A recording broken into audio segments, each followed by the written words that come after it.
Okay, so this is the Tosefta, Makkot, chapter 4, Parak Dalet.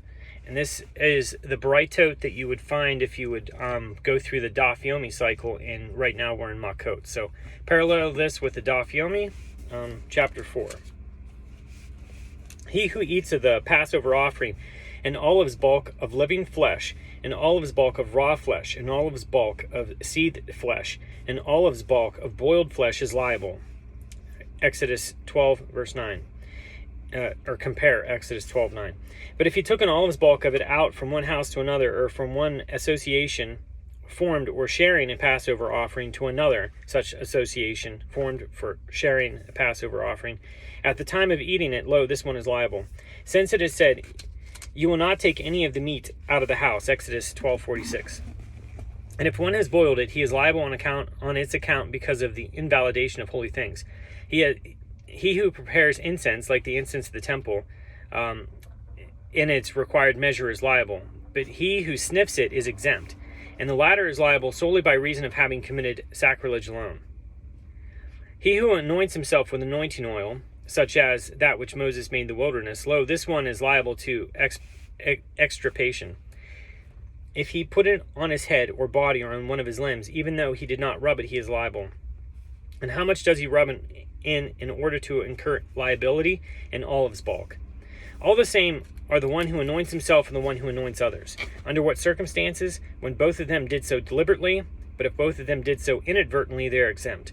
If one of them did so inadvertently and one of them did so deliberately, the one who did so inadvertently is exempt, the one who did so deliberately is liable. He who eats food which has been tithed, even if all of it is lacking, is the great heave offering alone, first tithe, second tithe, or even poor man's tithe, lo, this one is liable. Rabbi Yoshi says, a priest in whose hand there turned up a fig which had not been tithed in any way, in the year in which second tithe is set aside in Jerusalem, or in the year in which poor man's tithe is set aside in the provinces, and said, the heave offering owing from it is in its stem, and ate it, the first tithe owing from it is in its southern portion, and ate it, the second tithe owing from it is in its northern portion, and ate it, is exempt from punishment. But if it had been a non-priest, he would have been liable for each and every item. But if he had eaten the whole thing up all at once to begin with, he would have been liable only on one account. He who eats the meat of a firstling, even after the tossing of the blood, lo, this one is flogged with 40 stripes. Second tithe and first fruits, both of which are to be brought to Jerusalem and eaten there, joined together outside of the wall of Jerusalem to impose liability for being flogged with 40 stripes. The words of Rabbi Meir. The sages say, they do not join together. He who cooks meat in milk, lo, this one is liable. And how much does he cook so that he is liable? In olive's bulk of meat and an olive's bulk of milk, so that the two add up to an olive's bulk.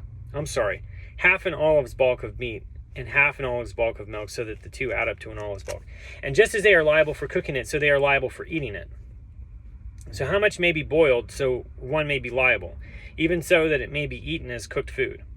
He who eats an olive's bulk of the sciatic nerve, lo, he is liable. And Rabbi Yehuda exempts, unless he eats from both of them. If he ate it, and it is not of the volume olive's bulk, lo, this one is liable. And Rabbi Yehuda declares him exempt, unless it is an olive's bulk. If he ate 2 sinews from 2 thighs from 2 different beasts, he incurs liability to be flogged with 80 stripes. Rabbi Yehuda says he is liable to be flogged only 40 stripes. He who slaughters the dam and the offspring, for the first he is exempt, but for the second he is liable. He who has relations with his sister, with the sister of his father, with the sister of his mother, with the sister of his wife, with the wife of his brother, with the wife of the brother of his father, or with a menstruating woman, lo, this one is liable. And just as he is flogged, so she is flogged. And he transgresses on each and every count which applies to him. And if it was a widow, in the case of a high priest, and a divorcee, one of impaired genealogical ancestry, whom a priest may not marry, and a whore, he is liable on each account. If she was a widow of 5 different husbands, or had been divorced by 5 different husbands, he should not be liable for more than a single count. He who eats a lamb chopped off of a living animal taken from a clean domestic beast, a wild beast or fowl, in any measure at all, or taken from unclean ones, in the measure of an olive's bulk, he ate an olive's bulk of a clean domestic beast, a clean wild beast, or a clean fowl, while they were yet alive, They join together when they are dead. If they were dead, they do not join together.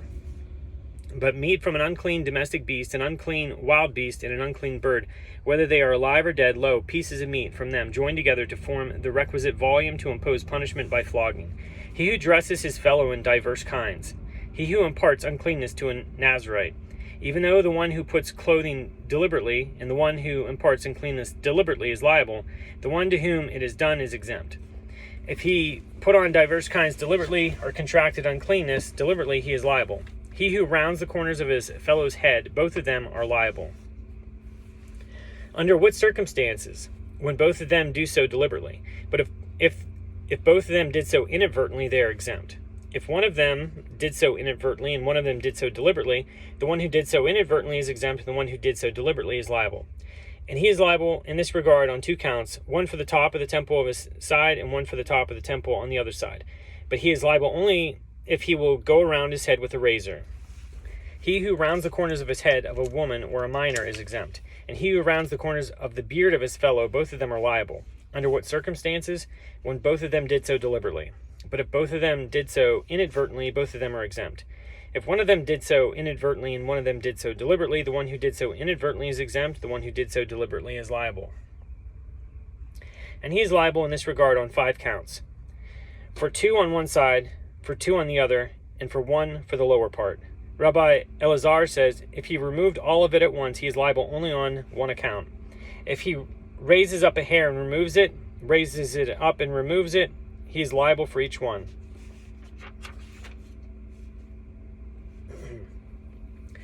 But he is liable only if he will remove it with a razor.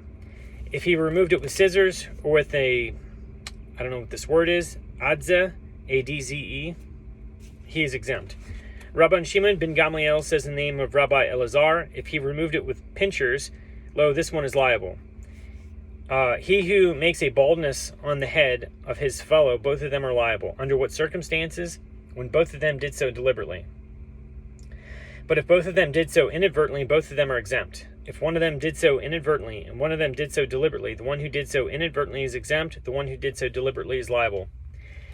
He who makes a single bald spot on account of 5 different corpses is liable for each and every one of them. Rabbi Yoshi says he is liable only on 1 account. If he made 5 bald spots on 1 account of 1 corpse, he is liable for each and every cutting. And he is liable only if he will make a bald spot on account of a corpse. And how much does he make bald so as to be liable? Enough so that one can discern the place of the bald spot. He who makes a cutting on the flesh of his fellow, both of them are liable. Under what circumstances? When both of them did so deliberately. If both of them did so inadvertently, both of them are exempt.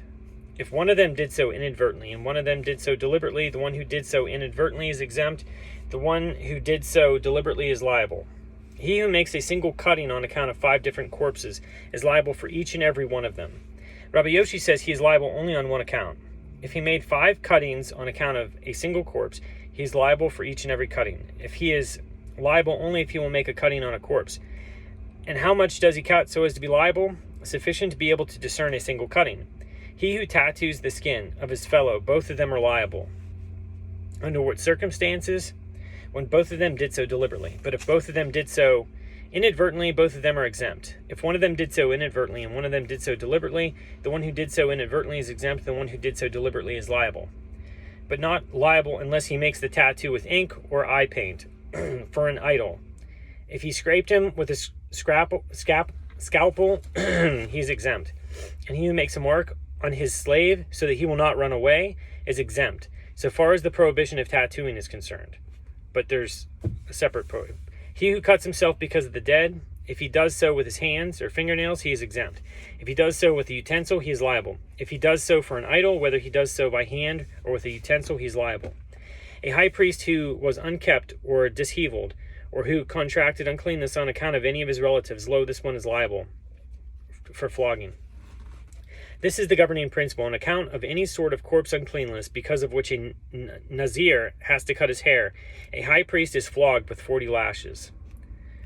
On account of any sort of corpse uncleanness, because of which a Nazir does not have to cut his hair, a high priest is not flogged with 40 lashes. But an ordinary priest who contracts uncleanness from other corpses, than relatives, or who goes into a courtyard is liable. And if he went into a field in which a grave has been lost, he is liable only when he will have traversed the entire field. If he went into a grave area to survey the territory of the land of the people deemed to be unclean like a grave area, or if he went abroad, they flog him with a flogging by reason of rebellion. Flogging administered because of violation of the law of the Torah is 40 stripes less 1, so 39. They estimate the culprit. If he is able to receive the flogging, he is flogged. If not, he's not flogged. But in the case of flogging administered by reason of rebellion against the law, it is not so. But they flog him until he accepts the ruling of the court and agrees to carry it out, or until he perishes. He who muzzles the cow in its threshing. Oh, I'm sorry. That's the end of 4, so thanks for watching. I'll do another video for 5.